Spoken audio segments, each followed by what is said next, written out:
स्वागत है बच्चों आपका अपने YouTube channel Today's Dawn Education में। प्यारे बच्चों, जैसा कि आप जानते हैं कि हम सॉल्व कर रहे हैं क्वेश्चन आंसर को, और आज हम सॉल्व करने वाले हैं आपके विज्ञान विषय के चैप्टर 16 को, जिसका नाम है कचरा संग्रहण एवं निपटान। तो आज हम इस चैप्टर के क्वेश्चन आंसर को देखेंगे। और मैं आपको बता दूं इससे पहले कि सभी चैप्टर्स के क्वेश्चन आंसर को हमने सॉल्व कर लिया है, और अगर आपने वो वीडियोस को नहीं देखा है तो आप चैनल की प्लेलिस्ट में जाकर के उन सारी वीडियोस को सीरियल वाइज देख सकते हैं। और डिस्क्रिप्शन बॉक्स में भी उन सारी वीडियोस का लिंक दे दिया गया है, और वहाँ से भी आप उन सारी वीडियोस तक पहुँच सकते हैं। तो चलिए इस वीडियो को शुरू करते हैं। और अगर आप इस चैनल पर पहली बार आए हैं, चैनल को सब्सक्राइब कर लें, क्योंकि हम लाते हैं आपके लिए ऐसी ही सॉल्यूशन वाली वीडियोज़। ओके, तो चलिए हम इस वीडियो को शुरू करते हैं। आज का आपका चैप्टर है 16। चैप्टर का नाम है कचरा संग्रहण एवं निपटान। क्लास है आपका 6 और विषय है आपका विज्ञान। ओके, विज्ञान यानी साइंस। ओके, तो चलिए पहले क्वेश्चन को देखते हैं। फर्स्ट क्वेश्चन है आपका, निम्नलिखित के उत्तर दीजिए। पहला क्वेश्चन देखते हैं। लाल केंचुए किस प्रकार के कचरे को कंपोस्ट में परिवर्तित नहीं करते हैं? तो इसका आंसर देखते हैं।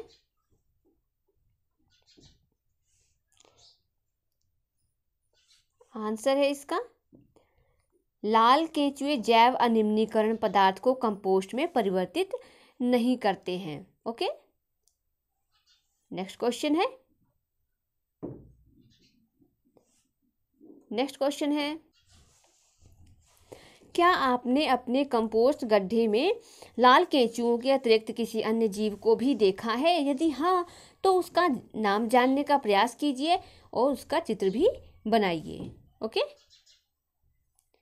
तो इसका आंसर देखते हैं। कंपोस्ट गड्ढे में लाल केंचुओं के अतिरिक्त स्नेल और अन्य जीव भी हो सकते हैं, और आपको बनाना है इसका चित्र, तो आप अपनी कॉपी में इनका चित्र भी बना सकते हैं। ओके, नेक्स्ट क्वेश्चन देखते हैं। चर्चा कीजिए। पहला है, क्या कचरे का निपटान केवल सरकार का ही उत्तरदायित्व है? उत्तरदायित्व का मीन्स जिम्मेदारी। ओके, तो क्या कचरा को निपटान करना सिर्फ सरकार का ही जिम्मेदारी है या नागरिकों का भी है? तो चलिए देखते हैं इसका आंसर। बिल्कुल, कचरा का निपटान करना जो है सिर्फ और सिर्फ सरकार का काम नहीं है, बल्कि आपका और हमारा भी है। यानी सभी नागरिकों का ये जिम्मेदारी है कि वो अपने चारों तरफ की साफ सफाई रखें। तो चलिए इसका आंसर देखते हैं। कचरे के निपटान का उत्तरदायित्व सरकार के अलावा आम आदमी का भी है। आम आदमी को भी इसमें सहयोग करना चाहिए। सार्वजनिक स्थान पर कहीं पर भी कचरा नहीं फेंकना चाहिए। जब भी कूड़ा फेंके तो कूड़ेदान में ही फेंकें। आम आदमी और सरकार दोनों के सहयोग से ही सही मायने में स्वच्छता को बनाए रखा जा सकता है। ओके, नेक्स्ट क्वेश्चन देखते हैं। क्वेश्चन ख, क्या कचरे के निपटान से संबंधित समस्याओं को कम करना संभव है? आंसर देखते हैं। सतर्कता बरतने पर कचरे के निपटान से संबंधित समस्याओं को कम करना संभव हो सकता है।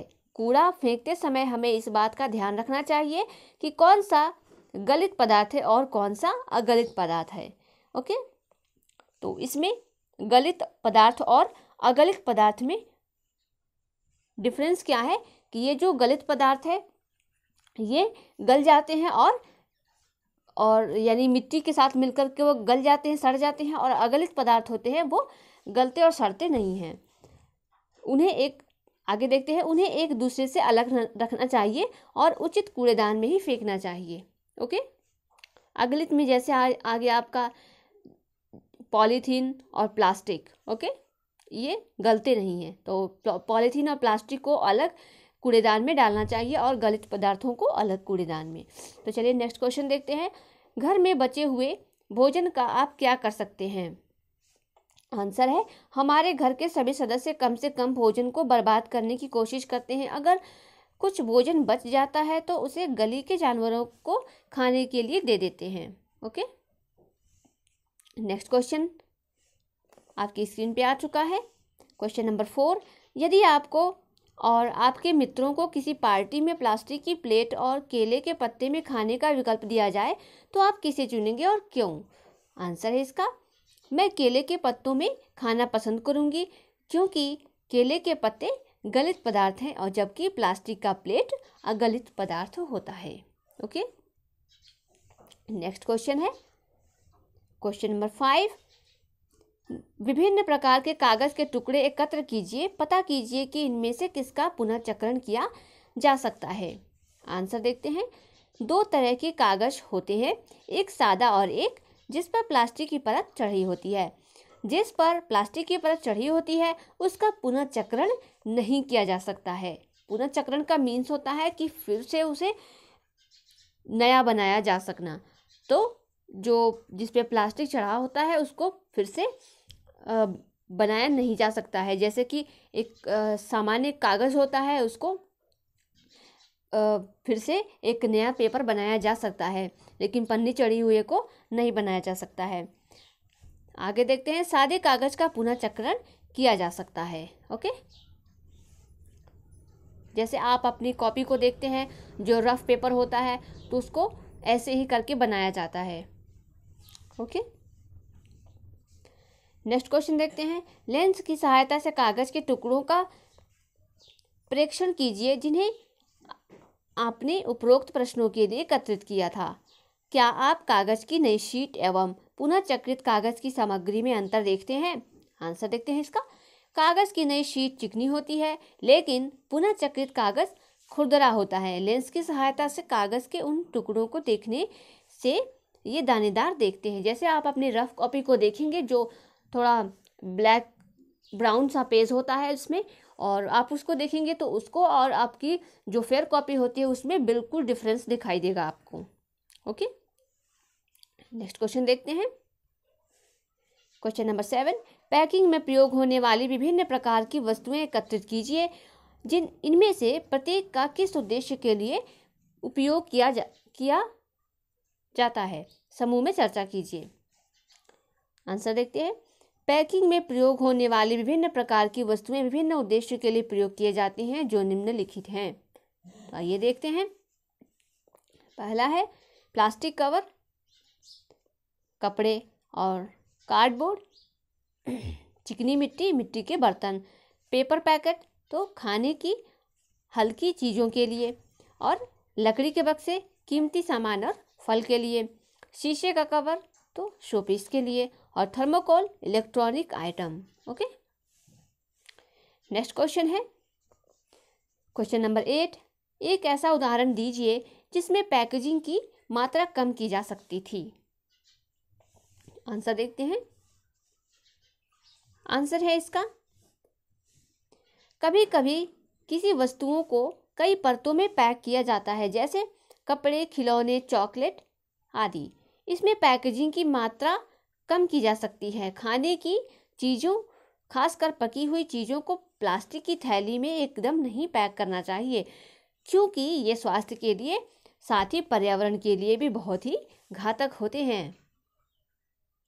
ओके,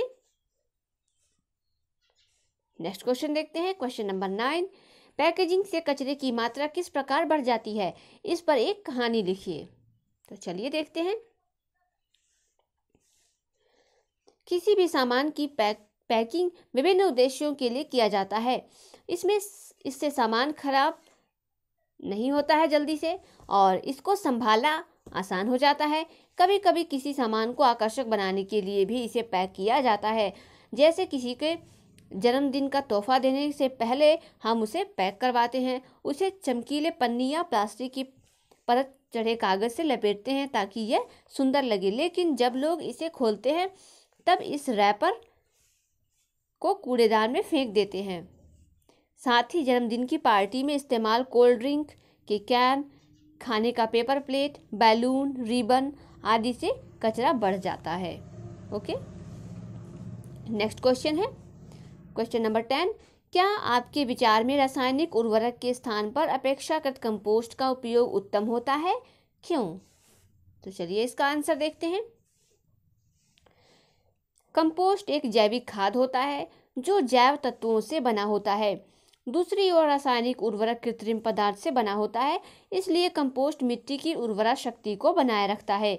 लेकिन रासायनिक उर्वरक मिट्टी के पोषक तत्वों को नष्ट कर देते हैं। साथ ही ये मिट्टी और पानी दोनों को दूषित भी कर देते हैं, जो मानव के साथ साथ जलीय जीवों के लिए भी घातक होते हैं। ओके, आगे देखते हैं।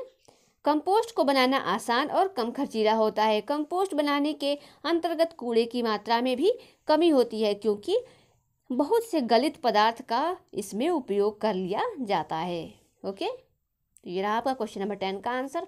तो मैंने कुछ आपके लिए एक्स्ट्रा क्वेश्चन आंसर को भी इंक्लूड किया है, जो आपके एग्जाम के पॉइंट ऑफ व्यू से बहुत ही इंपॉर्टेंट है। तो चलिए हम इन सारी क्वेश्चंस को भी देख लेते हैं। पहला क्वेश्चन है, कंपोस्टिंग किसे कहते हैं? आंसर है इसका, जिस प्रक्रिया के तहत विगलित पदार्थ गलकर खाद के रूप में परिवर्तित हो जाते हैं उसे कंपोस्टिंग कहते हैं। नेक्स्ट क्वेश्चन है, क्वेश्चन नंबर 7, हर एक कूड़ेदान में किस तरह की वस्तुएं फेंकी जाती हैं? आंसर है, हर एक कूड़ेदान में गीली वस्तुएं जैसे किचन के कूड़े आदि फेंके जाते हैं। नेक्स्ट क्वेश्चन देखते हैं, नीले कूड़े में, क्वेश्चन नंबर 3 है, नीले कूड़ेदान में किस तरह की वस्तुएं फेंकी जाती हैं? आंसर है इसका, नीले कूड़ेदान में उन वस्तुओं को फेंकते हैं जिनको फिर से उपयोग लायक बनाया जाए और सूखा हो, जैसे प्लास्टिक और मेटल। तो आपने कई जगह पे ब्लू कलर के और ग्रीन कलर के डस्टबिन देखे होंगे, जैसे स्टेशन पे, बस स्टैंड पे, ऐसी सार्वजनिक जगहों पर आपने ज़रूर देखा होगा। तो अब तक शायद आपको पता नहीं होगा कि इस कूड़ेदान को किस तरह से इस्तेमाल किया जाता है, यानी ब्लू और ग्रीन होने का क्या मतलब है। तो आज आपने ये जान लिया है कि जो ब्लू वाला होता है उसमें सूखे कूड़े को डालते हैं और जो ग्रीन वाला होता है उसमें गीले कूड़े को फेंकते हैं। ओके, तो आज से आप इस बात का ध्यान रखें और जब भी आपको कूड़ा फेंकना हो तो जिस तरह का कूड़ेदान है, यानी जिस टाइप का है, अगर आपका कूड़ा जो है गीला है तो आप उसको ग्रीन में फेंकें, और अगर आपका कूड़ा अगलित है तो उसको, यानी सूखा है, तो उसको ब्लू वाले डस्टबिन में ही डालें। ओके, तो ये रहा आपका आज का लास्ट क्वेश्चन। तो आई एम श्योर ये वीडियो आपको बहुत ही पसंद आया होगा। वीडियो पसंद आए तो वीडियो को लाइक करें, और अभी तक अगर चैनल को सब्सक्राइब नहीं किया है तो जल्दी से चैनल को सब्सक्राइब कर दें और बेल आइकन को भी प्रेस कर दें। इससे ये होगा कि जब भी मैं वीडियो अपलोड करूँगी तो इसका नोटिफिकेशन आपको मिल जाएगा। तो चलिए बिना देर किए हम इस वीडियो को अब ख़त्म करते हैं, और वीडियो को लाइक करना बिल्कुल ना भूलिएगा और कमेंट करना तो बिल्कुल ना भूलिएगा, और कमेंट करके ज़रूर बताइएगा कि ये वीडियो आपको कैसा लगा। ओके, ताकि मैं इस तरह के वीडियो आपके लिए और क्रिएट कर सकूं। तो फिर मिलते हैं एक नए वीडियो में एक नए टॉपिक के साथ। तब तक के लिए कीप लर्निंग, बी कनेक्टेड और देखते रहिए टुडेज डॉन एजुकेशन।